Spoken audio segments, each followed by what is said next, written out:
Hello, everyone. This is Betsy Wurzel, your host of Chatting with Betsy on Passionate World Talk Radio, a subsidiary of Global Media Network, LLC. Passionate World Talk Radio's mantra is to educate, enlighten, and entertain. Folks, next month, well, by the time this airs, it will be November, and November is National Caregiving Month. We recognize caregivers, all different kinds of caregivers. And I have a very special guest on with me today. Lizette Kluta was on 3 years ago. What time goes by fast. Lizette Kluta is an occupational therapist. She's now a caregiver for her parents. She is a dementia education coach, and she is going to be starting a podcast, so much going on, called Dementia Caregiving for Christians, which will be on various platforms. She, Lizette, is a dementia care specialist, and she has a website that it's going to be in the blog, folks, and I really want you to look at it, DementiaCareMadeEasy.com. Lizette has a lot of things that are going to be going on. She does free workshops. She's going to be doing a lot in her community, and I am so excited to have you on again, Lizette. So welcome back to Chatting with Betsy. Thank you, Betsy. It has been a hot minute since I was on the program the last time, about 3 years ago. Lots and lots of things have changed. Yes, you have a lot going on. And I have to ask you this right off the bat, Lizette, because I know people who have worked in the, in the caregiving industry. You worked as occupational therapist or whatever, people consulting or dementia specialist. And when they became caregivers themselves, they had a whole different outlook. So I was wondering if you've experienced that. Yes, I definitely have experienced that, and that has been the biggest eye-opener for me. 2 years ago this December, so it was about 3 years ago that you and I spoke, and about 2 years ago this December, my dad actually got really, really sick and ended up in the hospital, lots of drama, in and out of the hospital twice, in the ICU, at tail end of COVID, just all the drama. But it threw me from a professional caregiver into a family caregiver mode. And one of the biggest things that I realized as I was going through this process was how many barriers the healthcare system, just navigating healthcare, puts up. And I know what I'm doing. I've been in the system, so I can speak the language. And I struggled. I struggled immensely with just dealing with the healthcare system, the hoops and the jumping through things. It took me 3 years from the first time I suspected that my dad actually was having difficulty with his own thinking processes to actually getting a diagnosis. It took me 3 years. 3 years Wow. to get a diagnosis. And so, we get told time is brain, and it takes us 3 years to get somebody even diagnosed with something before we can even start to talk about getting them help. So yes, just, dealing with dementia, dealing with cognitive impairment certainly is challenging and has lots of things that we have to navigate. But I think it is so much more compounded with just the day-to-day dealing with the healthcare system. That's so true. That is the absolute truth.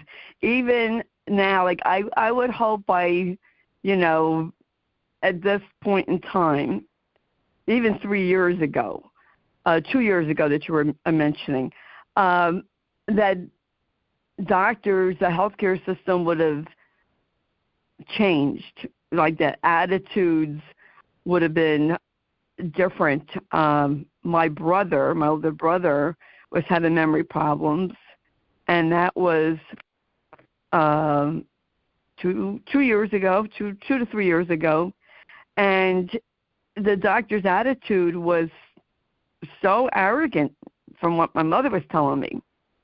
Oh, he couldn't have dementia. It doesn't come on all of a sudden. Well, it didn't come on all of a sudden. It's been gradual, and people were noticing, and my brother's saying he's having memory problems. It's like, why don't they believe people? I don't get it. You know, that is I don't get it either. I just last week did a presentation at a senior center, like a senior community center, on the difference between short-term memory deficits and being forgetful. And I counseled one of the women who obviously, based on our interactions, I could tell that other people have told her she is having difficulty with her memory. And it's more than just forgetful. And she has actually mentioned it to her doctor. And her doctor said there's nothing wrong. And the reality of the matter is that research, like empirical data, research is showing that the first signs of cognitive impairment are subjective cognitive impairment, which means I know I'm not thinking right. I know something's wrong. I know I'm not remembering. I know I'm forgetting things, but other people cannot necessarily tell. And if I were to do a formal cognitive test, it won't show yet. But that first sign of cognitive impairment happens almost sometimes 10 to 20 years before somebody gets a diagnosis. So we're losing so much time that we could be doing things differently to be protective of our brain, because there are things that we can do, but by the time we get a diagnosis, it's too late to stave off some of the early changes. And you know, I'm not a proponent to say that we can cure it with lifestyle and that we won't have these changes, but I do know for a fact that if we do these things early on, we can make a tremendous difference in slowing it down so that people have a better quality of life. And ultimately, that is what I'm after, is giving people the best quality of life that they can have for as long as they can. But we're losing so much time because doctors don't diagnose this. The example I use all the time, and it's kind of a silly example, but our brain is like a Tesla, right? Or a super expensive car, a very expensive car. And we take our brain, which is a very expensive car, to the Jiffy Lube. And the Jiffy Lube, love doctors dearly, but doctors are, clearinghouses. They're Jiffy Lube. They're not the specialists. We don't get to see the brain specialist. We've got to fight, and then by the time we get there, it's a year later. And then, we've lost so much time, but people aren't getting to the right levels of care, of help soon enough, early enough that we can actually make some changes. That is so true, Lizette. I'm so glad that you said that, because time is really of the essence when it comes to having a dementia diagnosis or getting one. Back in 2010, or even earlier, 2009, when Matt was showing signs, doctors didn't believe it. They just, was told that he's too young, even though his MRI showed global shrinkage. But yet the company doctor, who never saw a test, suspected that Matt had dementia just by talking to him and what was going on at work. Yeah. That was mind-blowing. And it must be so frustrating because that would be the time to actually get the person the help that they needed, that could have not necessarily extended his lifespan, the number of years of his life, but allowed him earlier on in the process to stay more able to do things so that the whole journey, the whole process is so much easier, both financially, if we can keep people working for even just a few months or 6 months longer, if we can keep people from needing 24-hour care earlier because we've been able to put some strategies in place earlier on, we can tremendously impact people's lives, like you as the primary person who was helping Matt. You would not have burnt out as early because of the changes, because we were able to change the trajectory of the process that he was going through. And it just makes me so sad that society, and I understand why. I totally get it, right? People are afraid of other people knowing that they're having a hard time thinking. But we're not afraid, of as much of a physical disability that you can see. And people understand right. Somebody has a physical disability. It's not their fault. They are an amputee, they've had a stroke, whatever, right? But we can see what's wrong with that particular person. But because our thinking processes, I think, house a lot who we are as a person. How you think is who you are. Your values, your preferences, your humor, the things that make you and me are housed in our thinking processes. And so we don't want people to know that we're having a hard time thinking, whereas we really should be open to squeaking and squawking about it earlier on so that we can get help. And families, they don't want to notice that somebody they love is having a hard time thinking, because it means that I need to change what I'm doing. And as as a person who's now needing to step into a caregiver role, if you acknowledge as a family member that your dad's having a hard time thinking because he was scammed, all of a sudden you realize, well, at some point or another, Dad's not going to be able to drive, and that's going to impact me, right? Because now I get to drive, or I have to help with medicine, or whatever. But we're losing precious, precious time, which is extremely sad, because we can really change people's lives. Yes, definitely. I mean, I wish there was the education 13 years ago, people on social media like you, Lizette, talking about it, having programs educating people. There wasn't anything 13 years ago, and I'm really grateful for people like you, Lizette, that are educating people, that are out there and saying, what, we have to do a better job. We are, and helping the caregivers.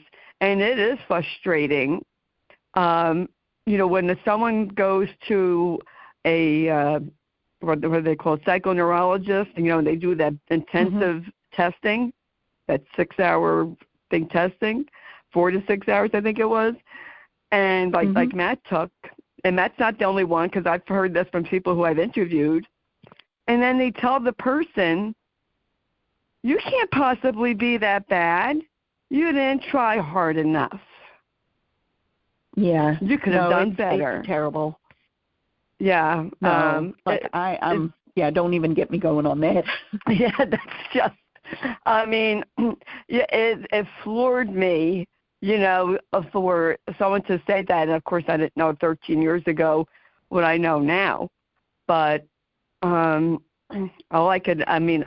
highly recommend people to educate themselves, but if a doctor does not listen to you, then find another doctor who will.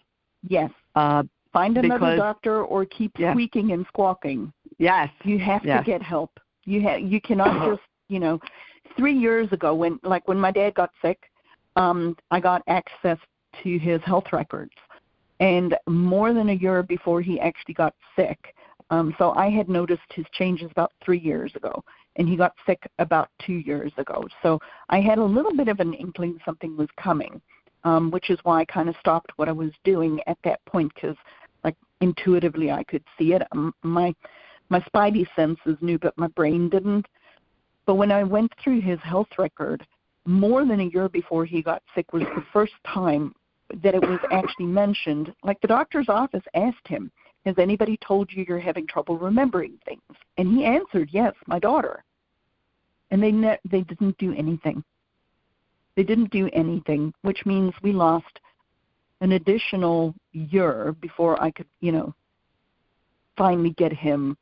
When he got sick was when I was able to kind of jump in and help, take over medication.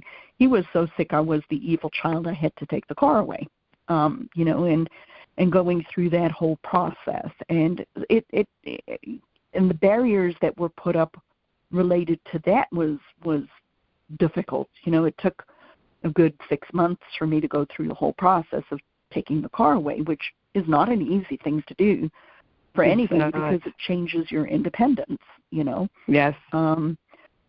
But that was, it's very frustrating. It's super frustrating. But people, yes, if your doctor if you truly feel like you're having a hard time thinking, or if your loved one is having a hard time thinking and you know it, because people intuitively really do know somebody's struggling. We know our spouses, we know our parents, we know our siblings. We know when somebody's having a hard time. If the doctor will not listen, you have to make them listen, or you need to find another doctor who will listen, because you're losing extensive quality of life by waiting and waiting and waiting and not getting the help you need. Absolutely. Matt's mom, she also had Alzheimer's. She would tell me, I'm getting like my mother. Don't tell Matt, I'm getting like my mother. Of course I had to tell Matt. And she did have Alzheimer's. Now, then you're talking 23 years ago, Lizette, when there wasn't really anything, how to deal with sundowning, hallucinations. Right. And, this is why I say, and I don't care if I sound redundant to the audience, but I'm telling you folks, from the bottom of my heart, education makes a difference in the quality of your caregiving. Yes. Yeah. Well, you opened it up really well for me to kind of tell people what I'm doing right now, because I'm very excited about it. Earlier this year, I stopped working as an occupational therapist. So I've been an occupational therapist for over 30 years. And my specialty for the last 20 years has been in dementia and dementia caregiving. So I was a specialist in dementia and dementia caregiving before I turned into the child caregiver of two parents with cognitive impairment. And one of the things that I've realized through this whole process of working with thousands of people over the last 20 years, because, I worked in home health, I worked in acute care, I worked in rehab with these types of people. And there are only two types of caregivers. The caregiver who comes through this like you, not totally unscathed, but able to function and still be okay on the other end, and the caregiver who totally burns out and is never the same again. And my hope is to help people to actually come through this process without losing their entire life, their health, their own cognitive wellness, their own relationships with their kids, or like me with my husband. So earlier this year, I was awarded a grant by the South Carolina Area Agency on Aging to develop an innovative educational platform that is longitudinal. And what that means is, I want to bring people into my ecosystem early and for the whole process. Because what happens is, like Matt's in the hospital, you talk to the therapist or somebody who knows, there, but then you never have help again, right? So you might have intermittent help one time here, one time there, but you don't have somebody who truly knows how to help you through this process, because, therapists are generalists. They're not necessarily specialists or doctors. They're generalists, right? So the purpose behind this program is to start this educational platform, and the goal is that it be accessible anywhere in the world from a cell phone. Because guess what? That's where we get our information, is from a phone. Nobody sits in front of a computer to do education. We're on our phones. So picking a platform that people can have the education, that they can kind of listen to like a podcast, or watch like a podcast on a YouTube, video on their phone, but then have the group component where people kind of like a Facebook group, but curated and not just open to anybody, and not for what I call the verbal vomit, but really Matt's struggling with hallucination. What do I need to do today, right? This is what's going on. And then an weekly ability to actually come and speak to specialty trained people who are coaches who can help you problem solve what's going on with your particular person in your particular situation, and then building in the resources that they need. So the program that I've started, when somebody comes to me, say it's you and your son, both of you can be in the group. I have a group of 4 siblings that are all together supporting a mom and a dad. So one person, purchases the program, but then the whole care circle can join. So everybody has the same information, which means they can all help one another, and the burden is not just on one person. So that's the big task that I'm working on right now, is to develop that platform and to build it out for family caregivers so that they don't have to do this alone. That is so important. They can find the help and the structure they need. One of the other big differences between successful caregivers and unsuccessful caregivers are the successful caregivers acknowledge something's wrong, they see something's wrong, and then they start to actually plan. They make a roadmap for themselves so that they have a way through it. The problem is they don't have the information to make that roadmap. So what we do in the program is help people make their roadmap so that they have a plan that they're following. Yes, kind of like a GPS. Sometimes you have to tweak, right? There's a roadblock. Right. You've got to go around. You've got to detour. But if you have a plan, it's better than not having a plan at all and just kind of going wherever the wind blows. And then the third big part of this program is, having dealt through this process with Matt, that we have what society calls challenging behaviors, right? Things right. like sundowning, you mentioned, and hallucinating and things like that. Well, the more I work with people, the more I realize that the people around them, not for all of the different ones. Hallucinating can be a little different because that's truly like brain changes, right? But for a lot of the behavior that we call challenging, we cause it, not them. The that's people around true, yeah. them. I did that with my mom, not knowing, because I didn't recognize her changes early on. I would say to her things like, but you told me that. But Mom, you've already told me that story today. And I caused her anxiety, like so much anxiety. And then when it started happening to my dad, I realized, and I never, like when my dad was sick and they stayed with us, every single day we had the exact same conversation 4 or 5 times. And not one single time did I tell him, but Dad, you've already told me that. Don't you remember you told me that? And the difference, the marked difference between my mom, who has anxiety about the fact that she's losing her memory, and my dad, who has no anxiety about it at all, is so different because they didn't change, but I did. Yes. And so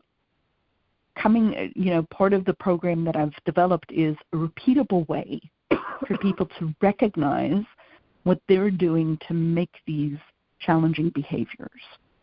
Because it's a pattern, and it's a very repeatable pattern. But if you don't know it, you don't know where you need to change. Oh, because you would agree, right, Betsy? True. Oh, yes.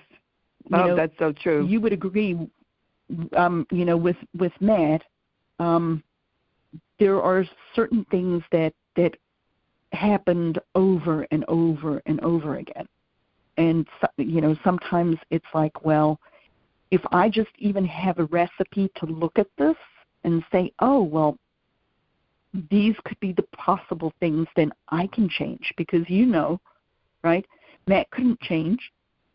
He had to change. Yeah, yes, that's very true. And I wish I knew all that with my mother-in-law. I really do. That's why I'll keep saying it, folks, till I can't talk anymore. Education makes such a huge, huge difference in the quality of your life and the life of your loved one. Know what behaviors to expect, to know how to deal with it. Of course, we don't know at the time. And, I didn't handle my mother-in-law's sundowning and hallucinations well because I didn't know what to do. But I knew with Matt what to do, and it made such a difference. And I wish there were people like you, Lizette, around to help me. And that's one of the reasons why I do the show, because I want people to know there's help out there. There's resources like you that can help them to have a better quality of life with their loved one, for their loved one to have a better quality of life. And it's so important. This is really a passion of mine, for people to know that there is help, and it's so important to get it. Yes, for sure. Very, very important, because I'll tell you, folks, I say it all the time, it's by the grace of God I'm sitting here today in one piece, because burnout, yes. And I think a lot of caregivers, they don't know how to get out of their own way. It's not about them. Your loved one can't change. It's hard for caregivers to accept that they have to change. I had to change. I had to change my outlook in dealing with that. But without somebody actually helping you recognize that, it's almost impossible for a caregiver to see it by themselves. Like, for example, in the coaching calls that I do with the members of my community, one of the members of the community, her mom is at a point where she is still living in independent living, but she's starting to recognize that she's having a hard time remembering. Almost one foot needs to be in assisted living, but she's not quite there yet. But her mom has started to imagine or talk about her mother. And so my client, the group member, mentioned, that her mom can self-correct, and then when her mom self-corrects, she says certain things to her mom. And I pointed out to her, I'm like, I would like you to try to do something a little bit differently when your mom starts to talk about her mom or your grandma. Start asking her questions. Start trying to find out in your mom where her brain is, instead of just saying, oh, don't worry about it, Mom, don't worry about it, because that's what she keeps telling her. And I'm like, it would be helpful. And she's like, but why? And I said to her, because I'm not really doing it so much for your mom right now, but I'm training you Because right now your mom can self-correct. So when you tell her don't worry about it, she's able to self-correct. But 6 months from now, she might not be able to self-correct, and then you've repetitively told her not to worry about it, but at the same time she is. And now that's what's stuck in her mom's brain. And so I'm like, I'm not training so much your mom, I'm training you what to do so that you don't make certain mistakes later on that I can see, because I know what this is going to do over time, that you have no way of knowing because you've never done it before. Like, I've seen thousands of patients over 30 years. Thousands. Like, I cannot tell how many thousands. And of that, because I specialize in dementia, I've seen thousands of dementia patients at various different stages of their disease process, of this process. And, you, my client, have maybe seen one or two. So finding and it doesn't need to be me, the information is out there. The idea behind programs like this is to make it easy for you to find the information, to save your time so that you're not just endlessly sitting online trying to figure out for yourself what you need to know about your specific person. Because if you have somebody who's a professional, a dementia specialist, like me, there are other people out there. But if you have somebody who can walk with you, they've already seen this thousands of times. And they can tell you what to do to make it easier for you. Because it doesn't need to be devastating. Death sucks. You mentioned earlier on when you and I were talking about the death doula that you spoke with. Death sucks, right? Doesn't matter who we are, whether we die of cancer, whether we up and die in a car accident. Death is not easy for anybody. But it doesn't need to devastate us going through this process if there are easier ways to do it. But so many people don't know that it doesn't need to be this hard, that you can come through this intact, that you can still come through this with your health. Don't waste your time just endlessly looking online for the information that somebody else has pulled together, with resources of you can do this, you can do this, you can find this here. Like, in speaking to everybody that you do on your podcast, how many different resources there are out there. Well, if every single person has to sit and go research that by themselves, you don't have enough time. I don't have enough time, So find a place where it's curated for you so that you can easily stop wasting your time and effort just trying to figure out what you need to know. Go to somebody who actually knows what they're doing. Absolutely. And I've said this before, Lizette, and I'll say it again. Me personally, I would rather go to someone who has the experience, and especially personal caregiving experience, because there is a difference. Mm-hmm. There is for sure. definitely a difference in that person's demeanor and how they think and how they will, their approach is much different if they have also had personal caregiving experiences, because then they really know how you feel and what you're going through, because they have also gone through it instead of just, book knowledge. Learning about it. Yeah. Yes. Yeah, that is for sure. It's so important. And, I did belong to many different support groups over the years, and it's such a shame that some Facebook groups do not allow links or education in their groups. And I don't know why you have a group for if you don't believe in education. But these people ask the same questions over and over again. Why is my mother or father pooping in their pants? Why can't they use the bathroom? Because they don't remember how. Like they didn't know that this was part of the package of dementia. Why are they seeing dead people? And then they tell their relative, oh no, they've been dead for years, stop talking about them. And they just aggravate their loved one. Mm-hmm. And it can escalate, folks. If you don't know how to handle behaviors, I'm telling you, I saw it firsthand with my mother-in-law. It can escalate into a not pleasant situation. I know that firsthand. Very much so. Educate yourself. I can't say it enough. It's so important, and it's really bizarre, the different hallucinations. But when Matt was starting to see his deceased relatives, because someone told me, Betsy, ask about, what they were wearing and how their visit went. So I did. I said, oh, Matt, because he would say his dad came to see him. I go, oh, really? How's your dad doing? Oh, he's doing good. Great. Tell Don I said hi the next time you see him. Yep. And it makes and you stopped the loop. Right. You stopped the loop, because what would have happened? Hey, Betsy, I saw my dad. Oh no, you didn't.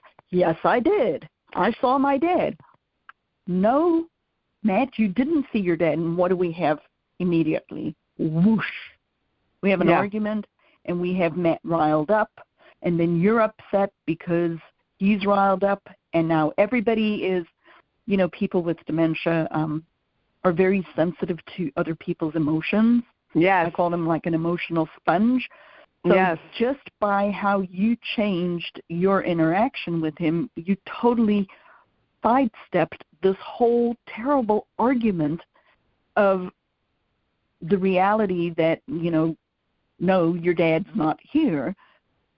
But you were able to help Matt in the moment and ultimately help yourself, because now we're not fighting one another, and he's riled up, and now you got to get him to go take a shower or go to the bathroom, And so people don't understand that if they take the time to actually learn these skills before, when they need them, or even long before they need them, they will save themselves so much time and aggravation over the years that they're dealing with this, because it's going to keep coming. These changes are going to keep coming. So learning how you can stop that loop before it starts meant that you actually could still make good memories together. As hard of a process as it was, right? You could still have a limited conversation, but you could still find joy in your relationship because you're not constantly fighting. Yes. Yeah, that's true, Lizette. And you know what the big thing, and I told caregivers this, I know it's hard to accept. It's hard to accept your loved one's changing. And I tell people you have to accept what's going on. You don't have to like it. Nobody likes it. But you have to accept it and readjust, or you're going to drive yourself bonkers and make yourself sick. And there's no reason for it. Right. And like you pointed out right there, the difference between a successful caregiver and a not successful caregiver is that level of readiness. No, I don't have to like it. I don't like that I have to take my mom and dad every place. I don't like that I have to go pick up their medicine this afternoon again because the pharmacy wasn't ready on Saturday. I don't like any of that stuff, but I got two choices, right? I can get aggravated with the situation, or I can just accept it and live within the constraints and not make things worse by my own emotional response to the problem. Mindset, like our own way of thinking about our caregiving journey, significantly changes the outcome.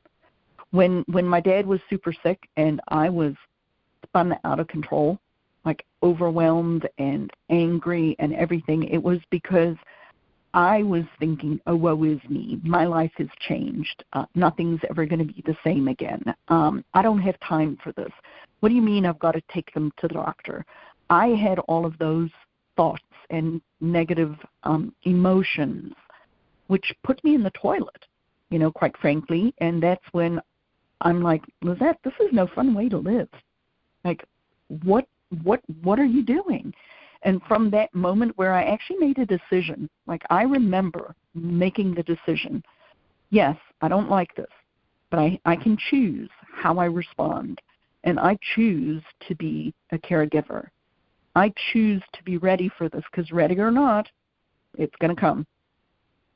From the moment I made that decision and I started to plan ahead for the journey, my life changed. And I don't feel overwhelmed. I don't feel stressed.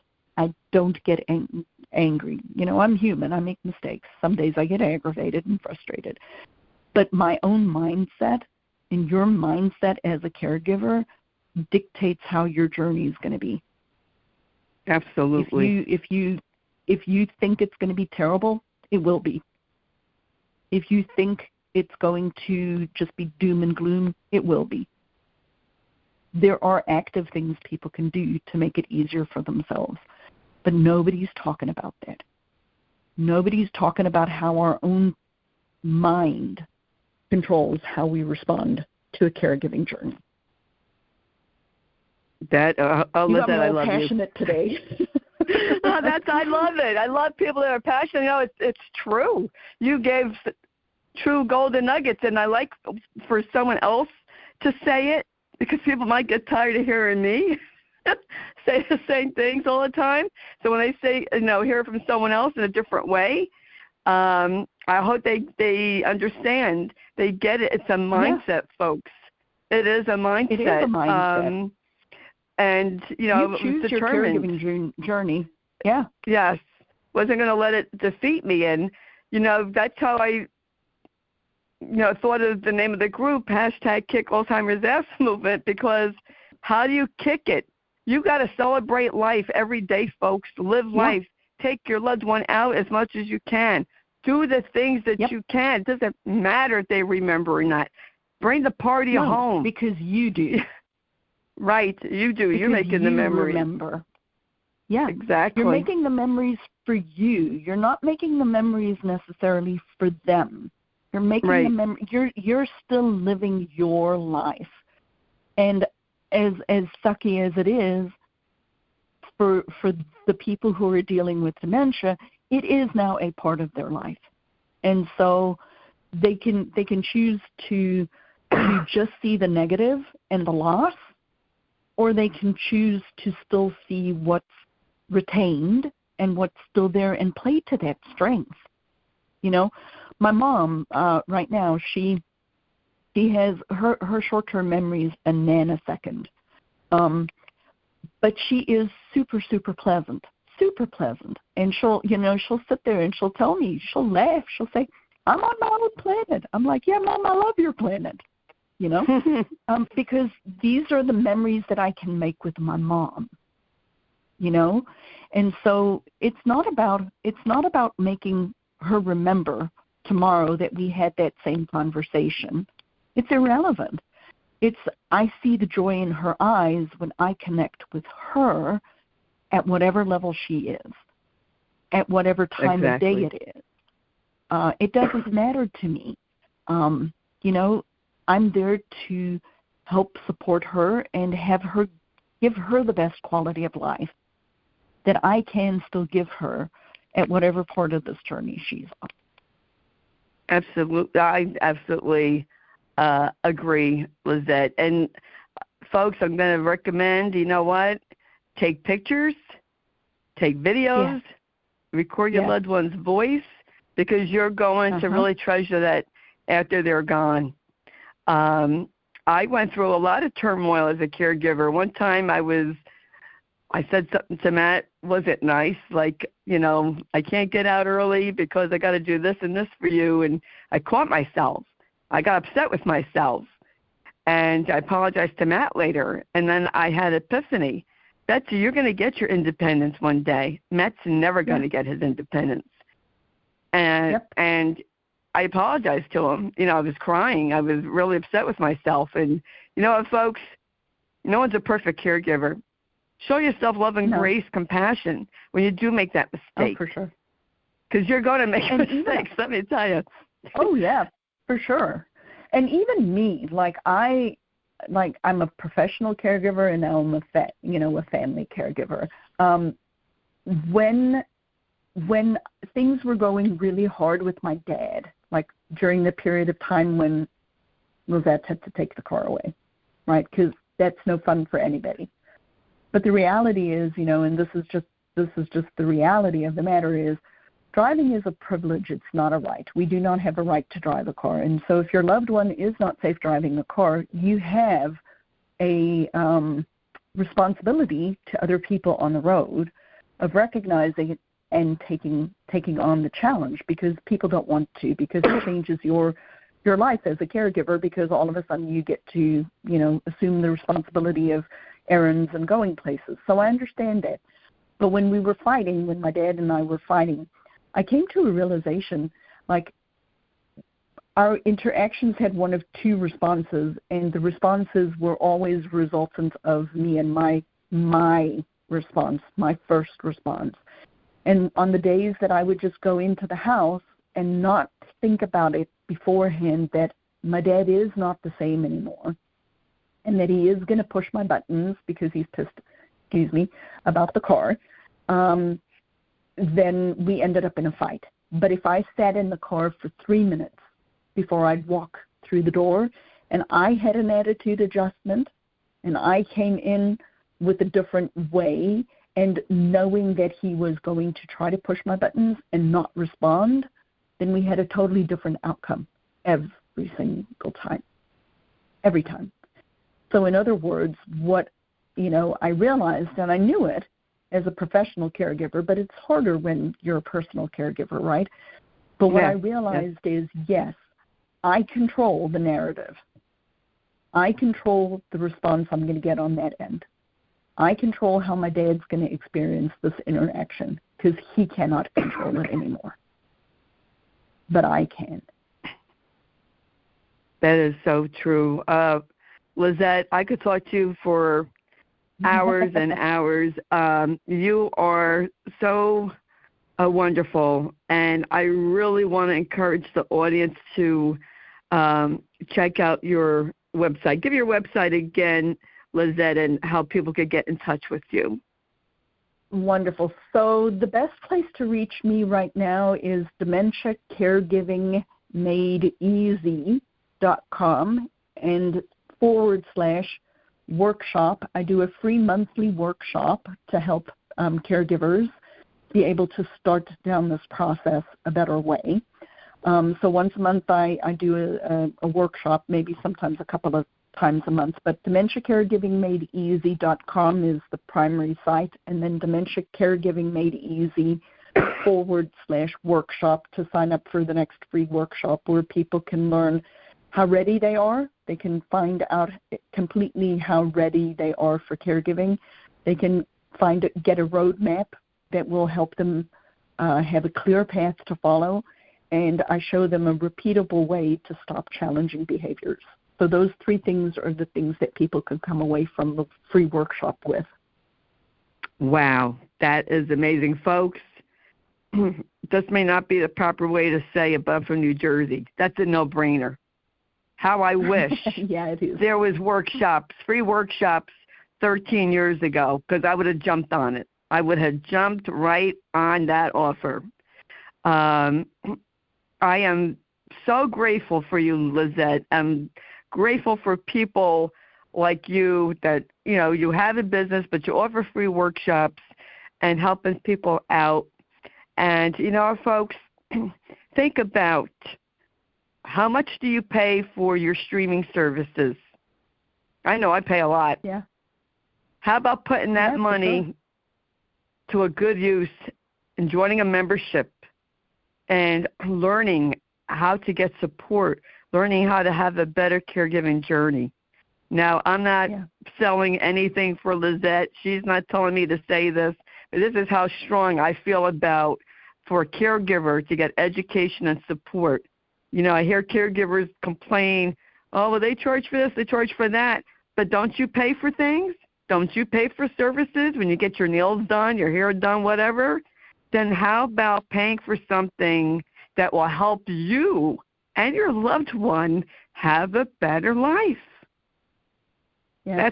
And I will tell you, Betsy, the biggest thing that I have noticed regarding, like you nailed it on the head.